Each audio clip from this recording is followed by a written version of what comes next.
You. All right, there we go. Words. Ba-ba-ba-ba-da-ba-ba. All right. Words are dangerous things. Yep. We're just setting things up first, guys. So yeah.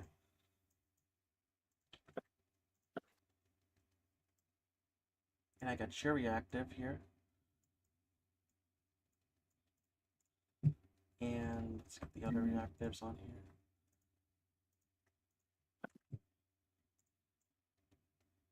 Which I could have done earlier, but it's alright.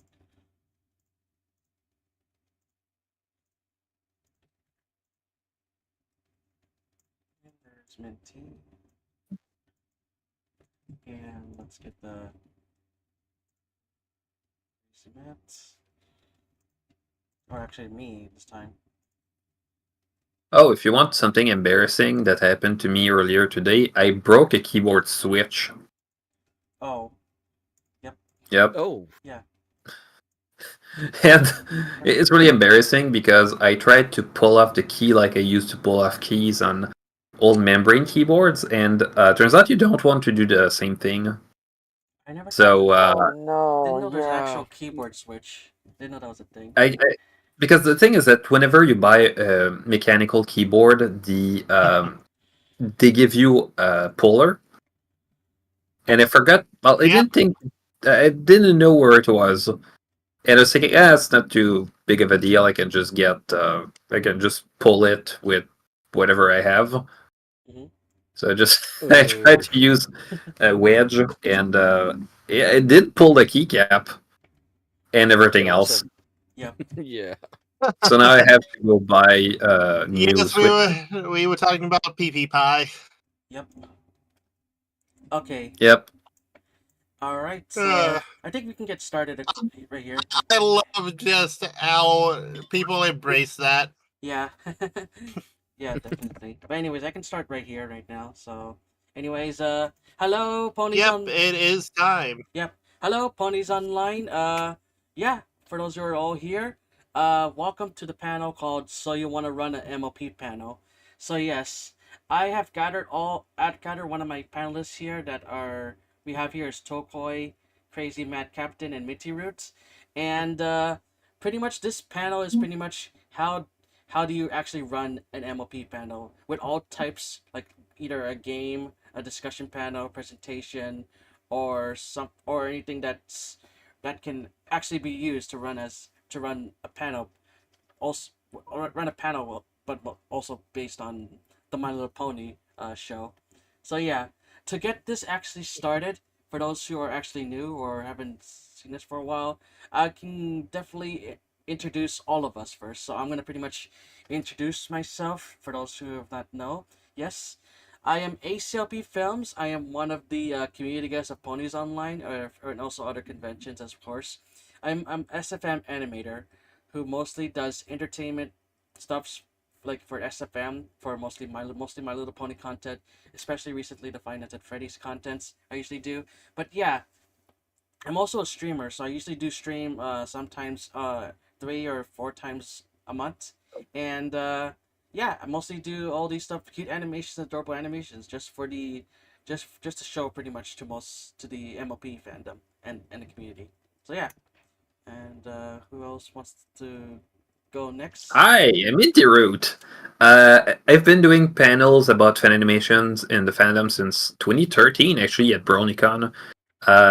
I'm working as a fan animator in the fandom. I do work in the animation industry as well as a generalist. So basically the idea is that I try to share the knowledge that I've accrued over the years trying to do MLP fan animation and animation in the industry as something that I explain to people. It's pretty much what I usually do when I do panels at conventions.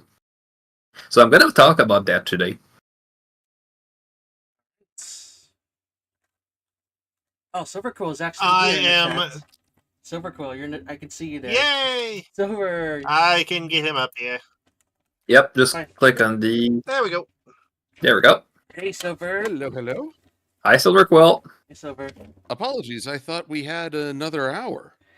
Oh, yeah, there was a time... It was a time zones are a pain. Time zone. It's been my pain this entire weekend. But anyways, yeah, we're pretty much trying to introduce ourselves and pretty much get through the discussion panel. So who was next? But anyways, hi Silver. Silver can go next. CMC and I run this, so we should be the last because you guys are the guests. Yep. But anyways, just feel free to introduce yourself to the audience, what you mostly are, to Ponies Online, Silver. What I mostly am. Okay, well then I'm a giant pain in the ass.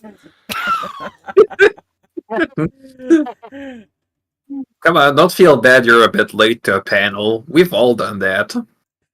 But I am a reviewer and comic writer and artist in the fandom. Worked on a few projects, but I'm mostly known for my after the fact looking at episodes, usually from a Jungian point of view. And I've also been a pretty steady scene on the convention circuit. Looking forward to BabsCon in about 2 weeks.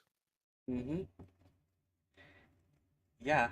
Actually, we're looking forward All to right. that too. Yeah. I'll go with myself. My name is Toakoi. I have been in this fandom since at the very least 2012. Might have been a little bit of 2011 there, but that I have been an artist, a fanfic writer. I have done cosplays. I have been to many a convention. I am the panel lead and co-chair of this convention. And I have done an IRL panel with my co-host over there, CMC. He had a free last year about this convention. We are also two members of the Brony Show that has been running since at the very least 2011. We joined a little bit later, and we can be found there Mondays from 9 EST until the show ends. CMC? Yep, I'm Crazy Matt Captain. Most of what I do is doing back-end things for the Brony Show, and at conventions, if you find me, you will find me in the panel rooms because I keep getting told that I do good work at organizing them and have been given assistant department heads or department leads and titles to run the panel rooms. It's weird.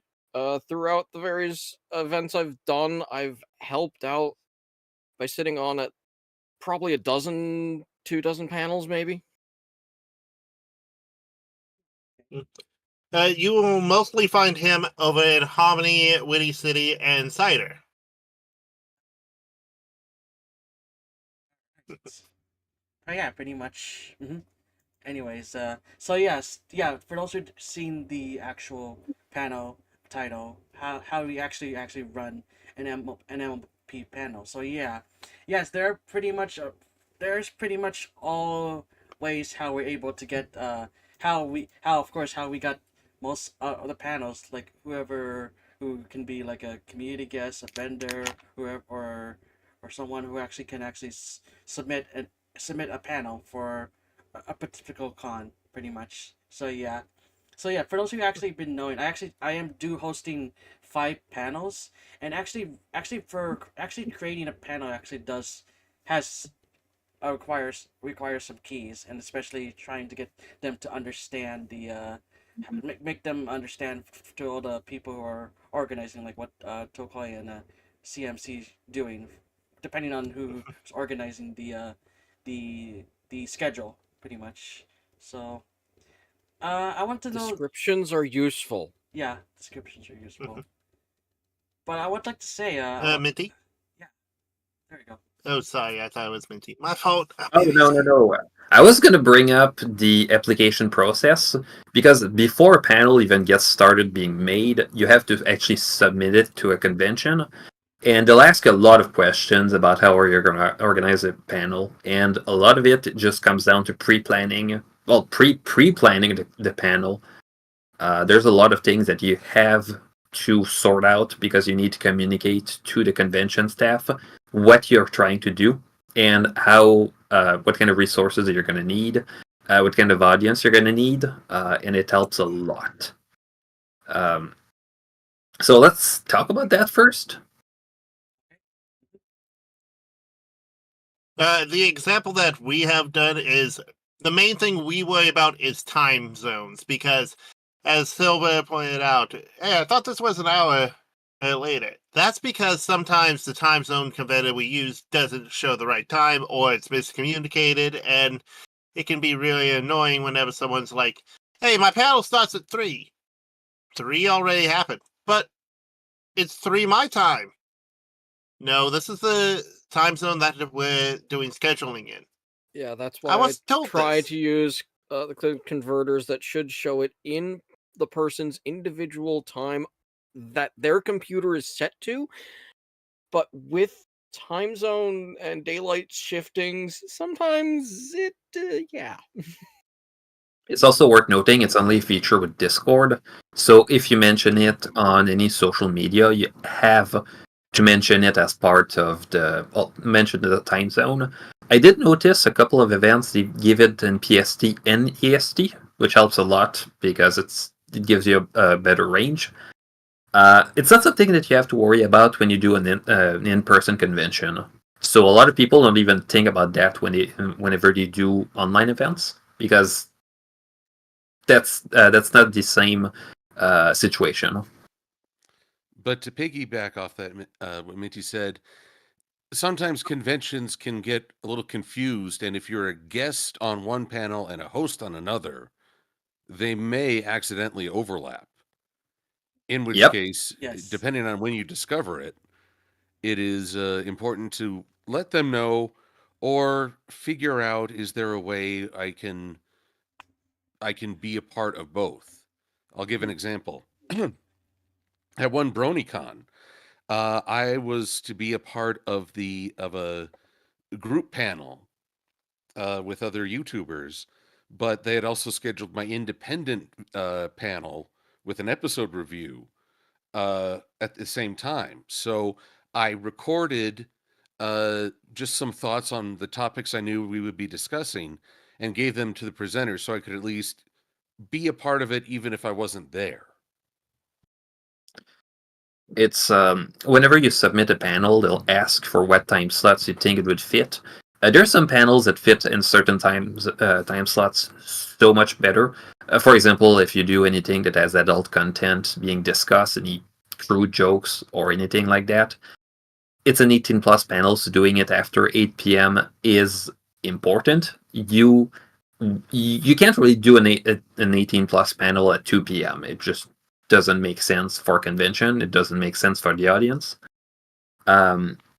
You're going to have some panels that do a lot better if you do it on Sunday morning, because a lot of people are going to party on Saturday, even Friday. So the fact that they'll be very tired, doing a very low intensity panel afterwards might be a lot more effective. Sometimes you might just bring a panel for audiences like families, where it makes a lot more sense to do it early in the morning because the kids are not going to party all night. You might have some panels that make a lot more sense in the afternoon. There's a lot of conventions that will ask for that. A lot of conventions are also going to ask, what kind of audience are you expecting? So if you say expect maybe 50 people, that doesn't make any sense to do it in the main hall. It would be a waste of resources. Sometimes when they don't know if it's going to do well in the main hall, what they might do is that they will run it in the main hall, but on the Sunday during the morning, because that's a lot less high stake than doing it Saturday right after lunch. So. Minty? Yes. And also something that is very... Sorry. Oh, you cut out? I was basically going to say, hey, for ACLP, who did a fantastic job with all his panels, we had to go, okay, who is also presenting a panel as well? Well, just to go off of what Silva said. And we tried to make sure every time it's like, okay, that person, we can't schedule anything until they're done here, and so on and so forth, until we got to what we have now. Yes. That is how you can easily avoid that issue. Yeah.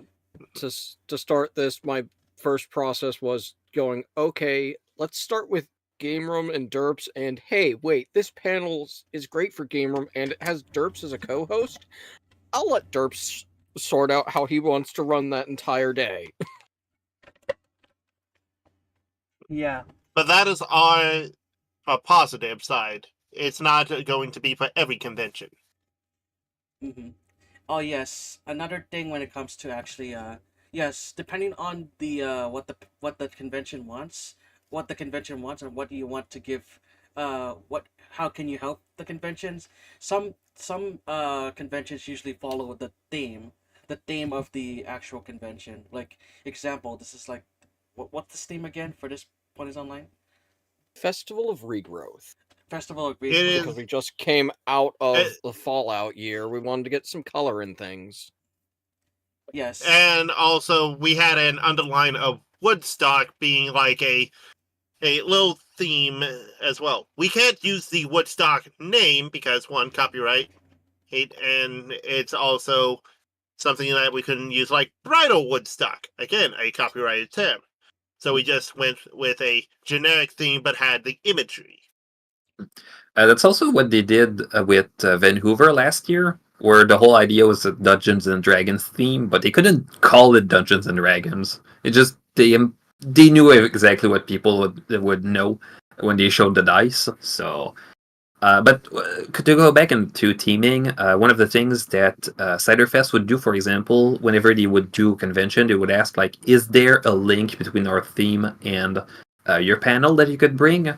There was the celebration of cosplay, and it was just saying the outline. Well, I could put a cosplay or something, and it eventually just told me like, just go with it. It's not the most important.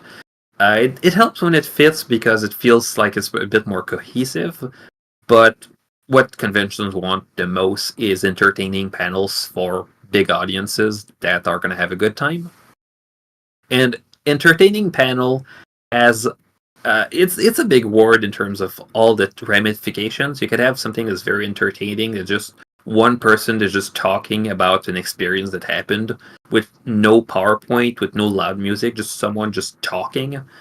It could be someone just making a very, very elaborate slideshow. It could be anything. There's a lot of ways to make something that's it's going to be entertaining in an audience. I've seen a lot of amazing panels that just had very, very different reaches. One of the best examples I can give is I was at the furry convention, and one of the panels was showing just behind the scenes and basically just things that you wouldn't see in video games unless you broke into the code. Some debug maps or just things that you wouldn't even realize because it's not visible to the player. And the guy was just with his game controller and showing it to the audience. And the back and forth was incredible. You could actually feel like you were breaking to a video game with him. And when you look at that, you're asking yourself, how can I do something that gives that feel? How can I make something that connects to an audience? And there's a lot of good answers. For example, Silver Quill, he has very, very elaborate panels where he talks about the show. And it's not something that you can just throw at the last minute. It's so you're going to ask yourself, how can I do that kind of? How can I do a panel myself? What are the best elements of myself I could bring? A lot of the times, if it's a panel that has to do with your own career or interest, it feels like just obvious. You just talk about the things that matter to you, and you teach people about it. But you also have to ask yourself, like, what can I bring myself that nobody has that he can bring? And it just brings a lot of questions. One of the examples of a panel that I remember that we did at BronyCon 2018, actually, 2D versus 3D ponies. Since I had some experience in 2D and in 3D, the idea of bringing 2D and 3D animators together to basically, the whole joke was to clash. It would break something that would be a lot more I say confrontational, but just something where it's not just people just agreeing on a subject, where you have diverging opinions. Was incredible. The energy was amazing. Just the idea of having 3D animators talk about how they feel about it and how it connects to 2D animation. That kind of energy was amazing. And of course, when you do panels, you have the subjects that you'll have. In my case, I usually do fan animation panels. So the first part is usually just the showcase of new fan animations. As it could be just behind the scenes, it could be a preview, it could be a full-on animation, and then I can discuss the process, how this was made. And then you have the Q&A where you have the people asking questions that could have connections to either the animations we've already done or how they could make it fan animations themselves. And it sounds like an easy thing to do. But the very, very first panel I've done at BronyCon 2013 was completely the opposite. Every single detail of the panel was a disaster. Well, every single detail except the showcase at the very end.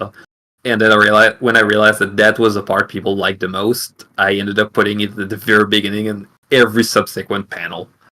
And I want to explore later all the things that went wrong on that panel. It's a big mea culpa on the whole subject. The best way I can describe it is expect everything to go wrong on a panel, because that's the situation you're going to have to expect. I did not, and that's why everything went wrong. Yeah, it's a thing here of whenever you're doing something that involves a lot of stuff like this, Murphy's Law is not a law, it is what is going to happen. And something goes wrong with the projector, okay, do I have a fallback for that? Something crashes on the phone, okay, what do I do there? Hotspot not working in the area, okay, what do? I need the internet. It's about knowing that stuff will go wrong and planning accordingly, but also playing it by ear. I think the funniest one I can think of was BronyCon 2013, because the projector was working perfectly fine. It connected to my laptop. The cable was too short to reach the table, so I had to run back and forth between the table and projector to change slides. And I keep thinking, like, oh, I think next convention I'm not going to have a slideshow, right? And I did not. The lesson was not that having a slideshow is a bad thing. The lesson was don't rely on the slideshow to make things work. It's going to be a disaster. To that tech end, I will say, and I'm going to turn on my camera here, dongles. If you're going to be in an in-person con, bring your own, because they won't always have the dongle for your device. Oh, really? So talking about that in the public? Oh, think of the children. Oh, yes. Well, Oh no! I've just got these two new ones so that I can get phone audio off at conventions. Because I've had to do that before, and it doesn't work. I've had so many problems just with the audio, and you think the audio would be easier to do than the video, but no, it turns out that usually the audio board just doesn't work. I think it's supposed to be something to do with phantom power, but also I don't know. So, but the main thing with dongles, how many laptops now don't even have USB Type A ports? And then you have someone who's bringing a video that he wants to show, and then you realize, oh, I don't have USB Type A ports on my laptop. Whoops. Keep one in your wallet. They're small enough to fit, so do that. Hey. Yeah, and it's always a race on what technology can do. Yep. I keep thinking of that too, because the first presentation I had was also on a MacBook back when they only had the mini display port, so I'd have to have that on me all the time. And I had the habit of having my laptop with that, and turns out that it helped with other people's slideshows. There was back when Geek Fest was a thing, there was someone who was doing panels about video games, and every single time he would need my laptop. And the running gag was, "Oh, you're gonna need my laptop." And one year he brought a giant iMac, and he was turning to me. He's like, "I'm not gonna need you this time." And then he realized, "Oh, I don't have the dongle for the iMac." It was using a mini VGA port. Minty! Yep. Oh, that's beautiful. Oh, and then I can share. a So we small have horror gotten story. to the point of dealing with the tech pod. Now, what subject does the panel have to be? Because that's always fun seeing it both on the schedule and trying to sort through, like, what goes where, what goes first, who's on second, what's on third. I don't know. Third base. Well, personally, I find you really have to catch people with just the title of the panel. Otherwise, they may not even. They've got limited time, high energy. They're going to look through the panel listings and go for what sounds most interesting, and often that doesn't go beyond the panel name. Yes. Panel titles can also be helpful to make the audience to make it very catchy, because because all the attendees are just gonna ask or gonna check the con book and check which panel is gonna be so interesting, depending on the type. So yeah, from my experience from doing the panel applications, uh, based on what I usually do, because I mostly do the animations, and plus I've been getting into the streaming or the gaming panels. Yeah, because I mostly do a panel that I usually do that that can suit me. Like I usually do, if I want to do a panel that I want to do like video presentation about SFM, I usually go with a catchy title like SFM Ponies Nostalgia. So yeah, I usually go with something that would actually that would be very that would work appropriately, and especially how it's going to work pretty much. So for catchy titles can work.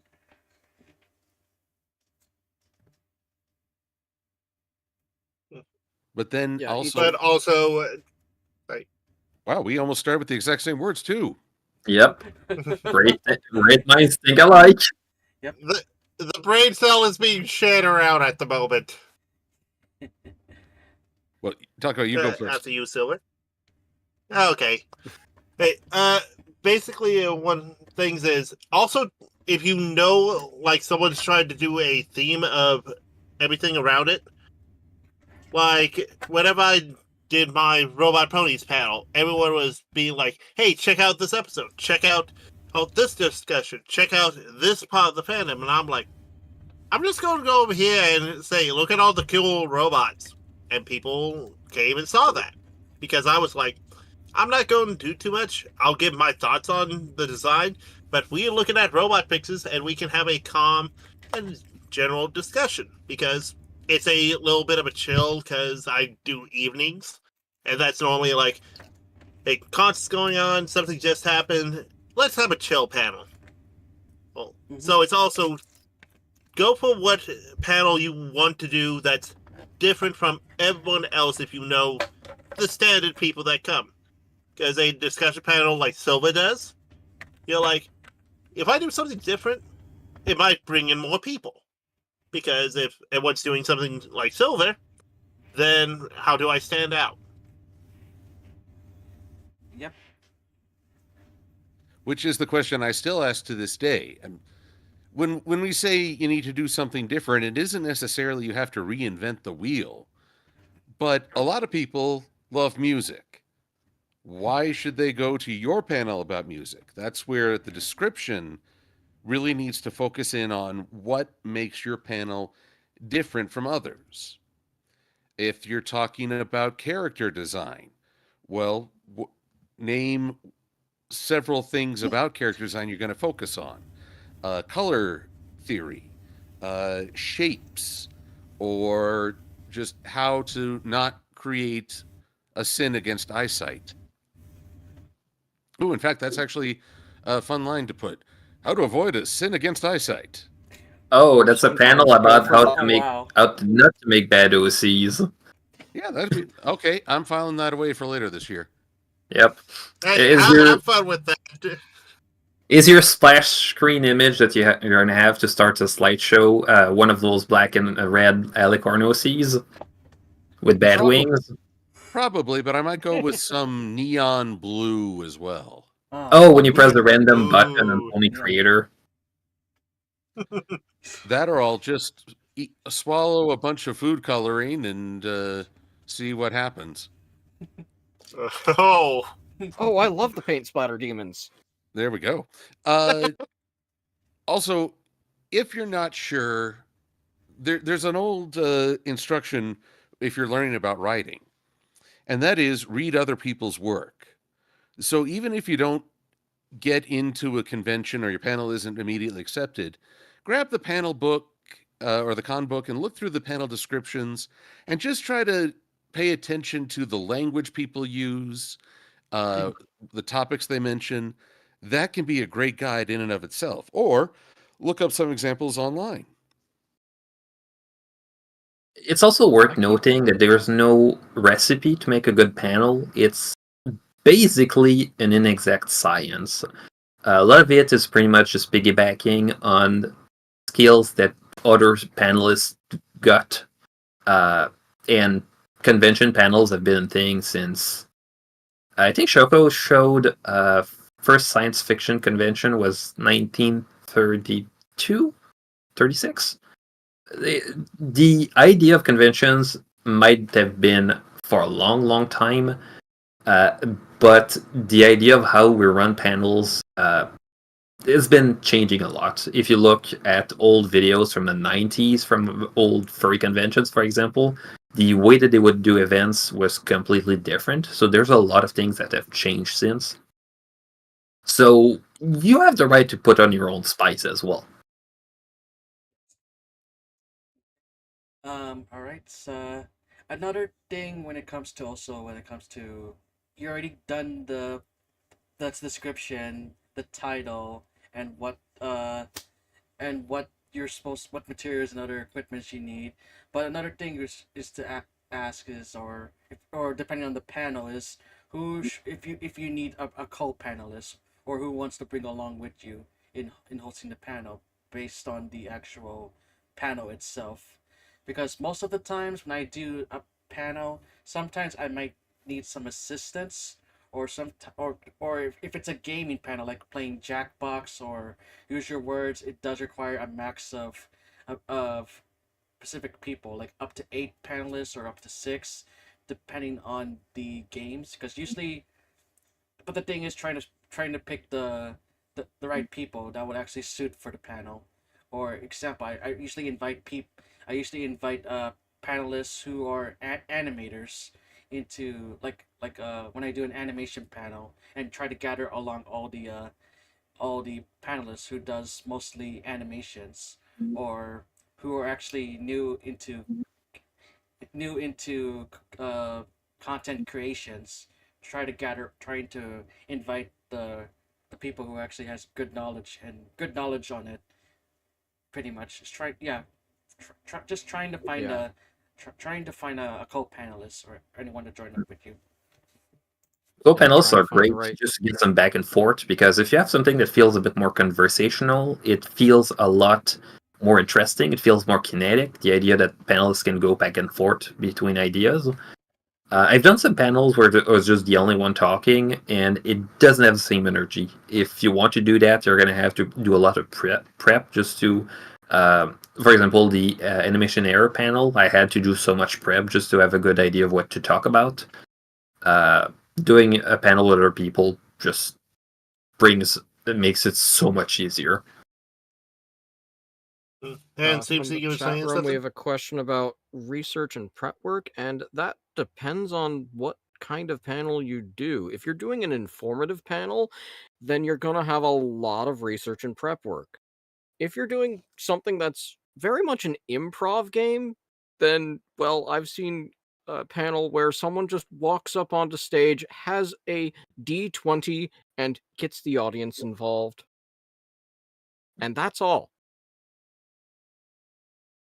So it some really of the depends stuff on is not your high level of tech. thing. Yeah. I will say I do a lot of research for an after the fact panel usually. And so, but don't despair because Google is 30% your friend. It's also your enemy because there's also lots of things that are wrong online. Yes. And it doesn't help that Google has been propping up AI generated responses. One thing I do think is also that if you're going to do a panel about a subject you know a lot about, part of the research is already done. If I do a panel about fan animation, the fact that I'm doing fan animation already does show that I have some experience. So usually when they go with panelists, they're going to have someone who already has experience. So it does help a lot. Also, I'm going to roll with a D20. 12. Mm. There you go. But going back to the Google and the research, I find usually Google will point you if you put in terms of what you're looking for and you're doing research, depending on the topic, finding a published paper, academically credited, accountable, that at least then you have some confidence that it's speaking and isn't just speaking from sincerity and research rather than just, oh, I just made this up. So Google can connect you. It shouldn't be the end in itself. And also, it's one of those things of the panel should be at least somewhat that you're passionate about. Because it could just be like, hey, here's a point I noticed. Let me go and see how this relates to other things, like Civil Quill does for the after the fact. Or, hey, I just want to show off some cool things that my friends have made, similar to how ACLP does, or how Minty Root does, but Minty also goes, and here's how it was done by me, and here's how it was done by my friend. And I also have seen CMC do his panel, which I forget the actual title. What was the panel that you did that no one came to because of scheduling? Which one? Was it the AV one? At Cider, Oh, I think. some folks came to it, but yeah, there were other events going on, but it was volunteering at conventions and why you should too, and trying to get folks from some of the different areas of the volunteer crew to join meant that it was up against the cosplay contest and was it one of the anthology things? It was something big in one of the other Possibly. panel rooms. We had Mhm. like The 7 anthology folks, but panel that's what I brings- expected. I'm I can always surprised by how many people show up for the anthology panel. It's one of those panels I am looking back at and just thinking, like, that's a panel for a good time, where I'm assuming a lot of people are drunk.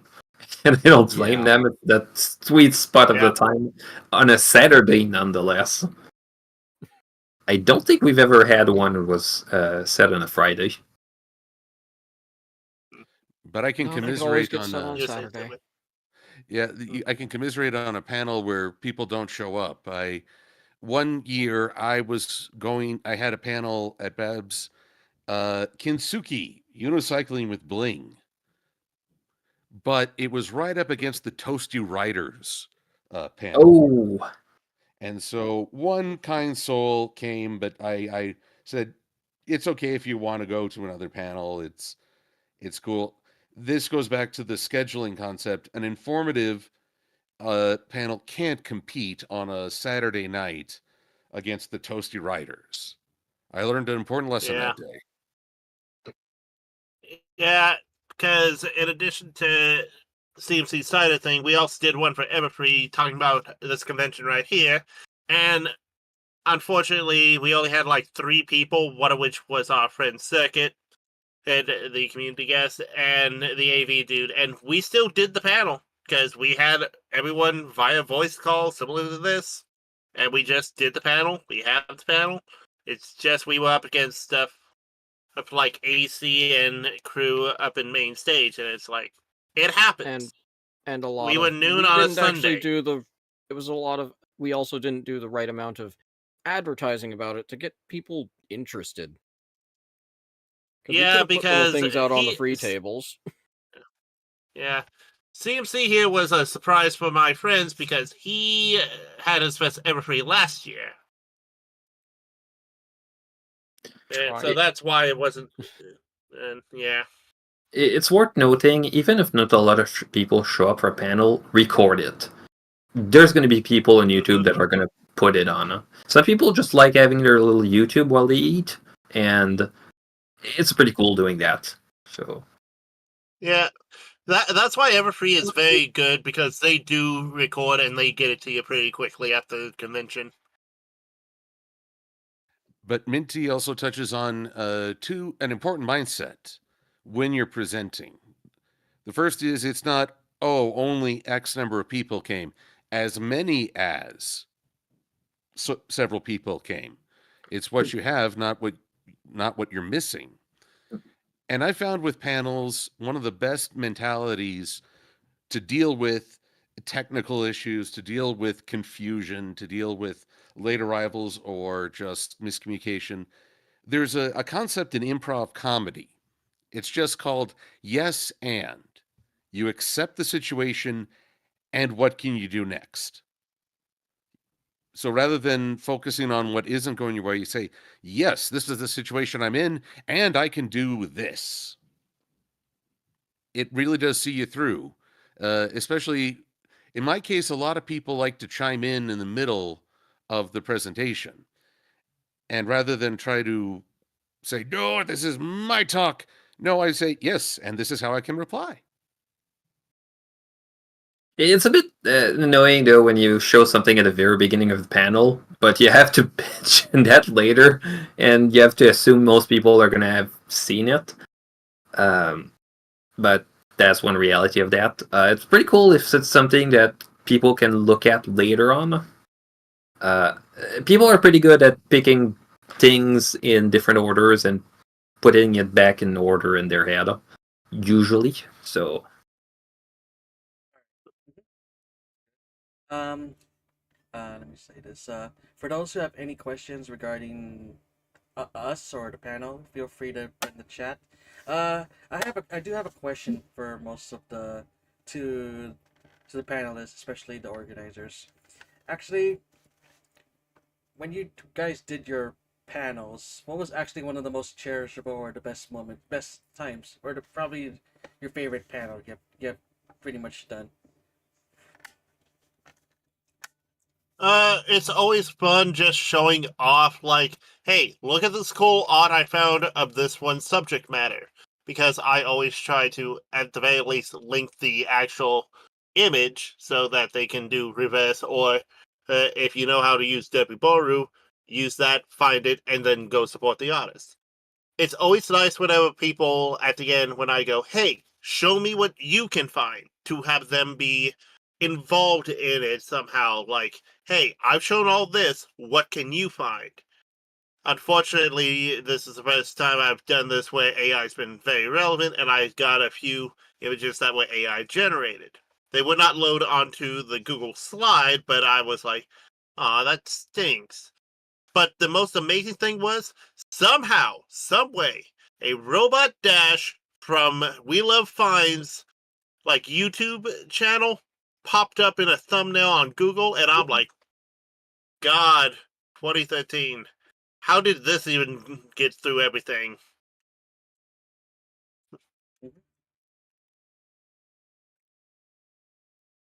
Let's see. I've had a lot of fun moments in with panels, and so my panels are like my children's.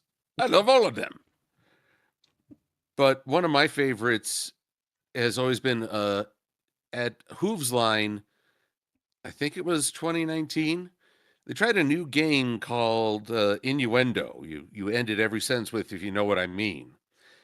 Oh, And while it really tested the line of decency, it did have people literally rolling in the aisles with laughter. And that meant a lot to me. But we were also very hastily, okay, game's done, game's done.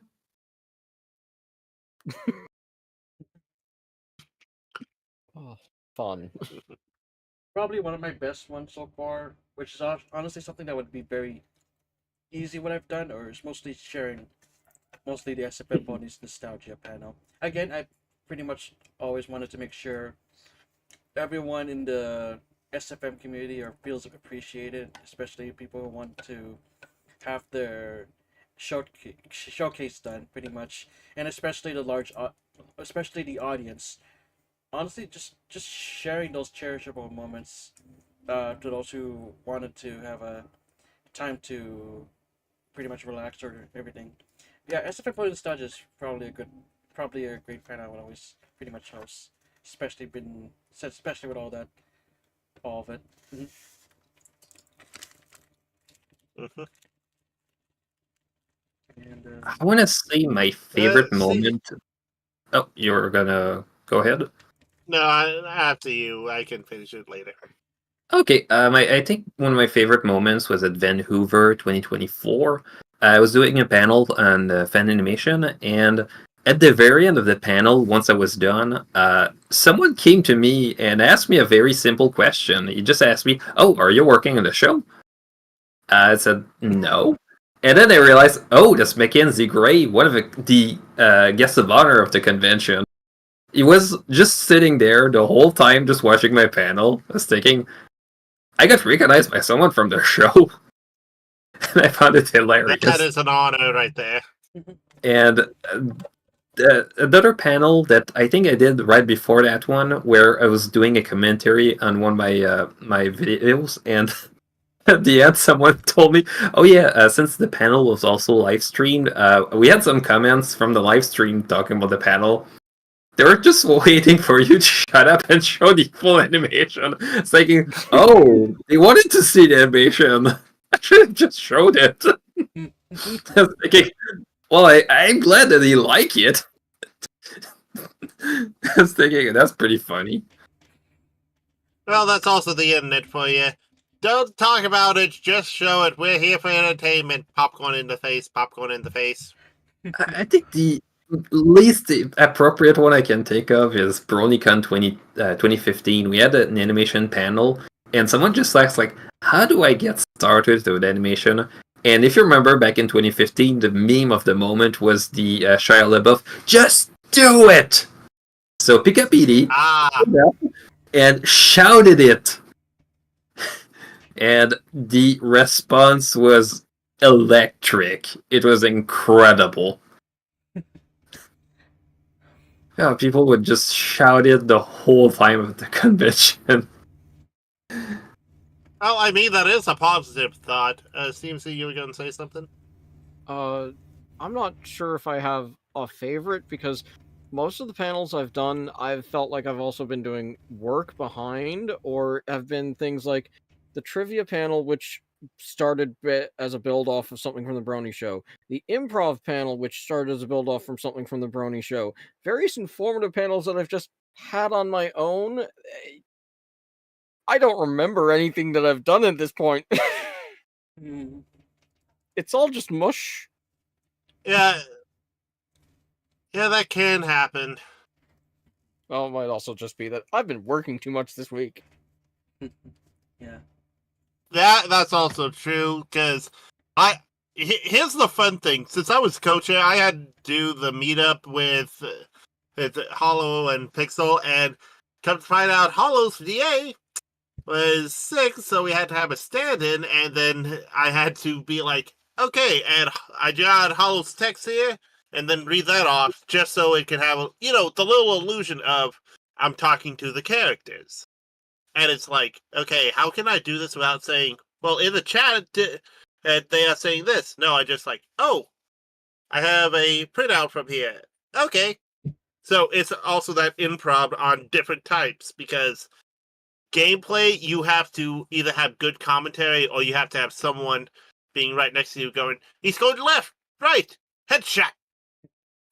Or more informative, like Silver, where he goes off on a tangent on this is what he saw from the episode. I remember at Hominy with Swarm of the Century, and someone asking the question of, but how come we don't have a lot of Panda sprites? He gave his answer, which you should watch in his video, and then I said, what about the Koi Heels? And he said, that's a good point. And then another person brought up the Rook, and at first I was supposed to. I was like, oh, that's too big. No, wait. I had one of those lightning bolt moments. Oh, yeah, whales subsist on krill, so why can't a rock subsist on parasprites? It's fun. It is one of those things you gotta stick with an idea and then roll with it, because, like, no, that's actually a good point. I didn't think of that. Stop Yes. giving me things that are making me build fan theories. Oh, I'm gonna. But truly, the best parts of panels are often the things you don't script for or anticipate. All right. We do have 5 minutes because I do have a next panel, which is actually Bro Nostalgia. But yeah, we have 5 minutes. But just to add something, if I can remember. Oh yeah, yes. When it comes to in my experience, when it comes to submitting panels to most PonyCons, usually I just submit up to whatever you can actually do, because sometimes I usually yeah, honestly, I remember one time when I was submitting something for BabsCon and HarmonyCon, I at least submitted like 17 panels or 15 panels, which honestly was something I was gonna try to kind of regret. But honestly, when it comes to submitting panels, or if you wanted to host these panels and if they get accepted, is if you're capable, because yes, you don't want it to overwork yourself when you're at a convention, and sometimes you want to have time for the concert, the vendors, or hang out with friends. But the best I can say is try not to just overwork yourself. Yeah, because I did remember hosting being around 12 panels one time, and I think I was TrotCon and Babs. But yeah, it's just trying to balance out the time for yourself when it comes to. I've seen Thoth go from panel room to panel room and wonder, when did he get time to actually go get food or sleep? There was that one He's panel. eating a sandwich on the panel. There was that one panel where was eating Whataburger while doing the panel, and people. He does that a I lot. think I was there for Hominy. Yep. So it's definitely one of the chaotic parts of doing panels that do bring a very human connection, because whenever you do the panel, you have to remember you are human. You have the right to make mistakes, and you gotta embrace sometimes the mistake.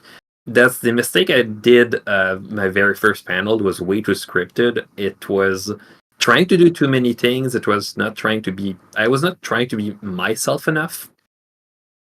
And yeah, I think that's part of it. It's the humanity of the subject that you have that makes it excel. If you can have that connection with the audience, incredible. Some panels I've done that went really wrong. I didn't really have the connection with the audience, so I didn't really have any questions that they would ask. They didn't really know what was worth it to ask me. And it's something I had to learn to get better at doing panels. We did get one question in here. Any suggestions to keep a panel flowing smoothly while delivering the panel in a bilingual way? That is a little bit tricky, because sometimes you will have to just use the slide method of language 1 and language 2 on there, so you can get the point, and then you can explain it a little bit easier. Now, granted, I'm not bilingual myself, but that is a tool to help, say, hey, here's how this language says it, here's how the other language says it, and just work from there. The best way is to just... Yeah. No, keep you going. were saying something? No, keep going. Okay. Yeah, just making sure. It's one of those things of you have to get into a flow yourself. If you're swapping between the two, who just have the information on the screen in both languages, and if they go, "Hey, what was that about? I didn't understand," you might have to repeat, but you at least have a thing of stop, answer, then continue. It's a good way to get a flow going again, but also you can solve a problem. I mean, I've never worked with having to do a bilingual panel, so my hat's off to anyone who makes this effort. I've been to bilingual conventions, but pretty much every single panel that they've done was set in a specific language. I think they might have a translator in the worst case scenario, but usually every single panel is set in a. I assume maybe a bilingual panel if it has to do with, I don't know, Spanish-speaking bronies, for example, at a panel. That could be a panel where being bilingual as part of the panel would be important. But otherwise, setting it in one language might just be more effective. And this is an Yeah. idea that popped into my head. You could have slides that are written out for the two languages, but then your presentation might be better served with physicality. Because, well, I think of like the silent movies and Charlie Chaplin. People will react to physical action regardless of the language on the screens. That's one way to keep things going, but that's also a very demanding presentation style. And it's kind of unique here because as an online convention that can be up for as long as we are, we had the Chinese bronies come through, and while I wasn't fully awake and operational there because I did work like today and I had to get up without dealing with the panel, we still had to have some form of translation through that and do our best. We had the Resistista, sorry if I'm saying the name wrong, Resistencia bronies. alongside us. And yeah, thank you. Basically, we have another thing happening alongside us, and there can be crossover because that Rocket League tournament, some English speakers went there, and yeah, the language barrier might be there, but by acting through going left, right, up, down, jump, there was communication.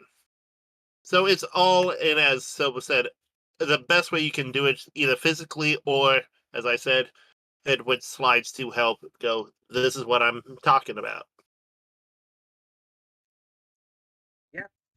All right. Well, that was something. That was something, guys. So, yeah. We are like 4 minutes away from the panel being done, and since the panel from our next panel also starts at at in at that time too. So, yeah. Thank you for all your sharings and all everything you have. All the advice here. I would like to say thank you so much to to Minty Root, Silverquill, CMC, and Tokoi. It's been honored and actually glad to actually discuss about pretty much running an MLP panel. So I would like to say thank you so much to everyone, and yeah, I will see you all later at Ponies Online. All right, thank you so much, everybody. Thank you. See ya.